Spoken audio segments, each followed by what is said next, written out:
The first serve and the last serve are the most important serves in the ceremony.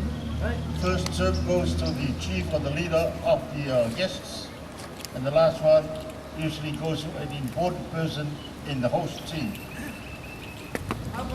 Alors le premier serve va être servi pour la personne invitée, mais au plus haut niveau. C'est-à-dire si vous êtes grand chef, si vous arrivez dans leur village, vous allez être servi premier, la première scène.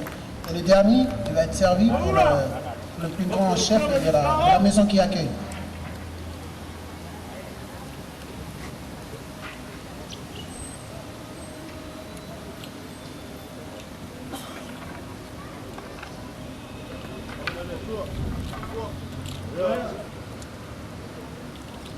Wow!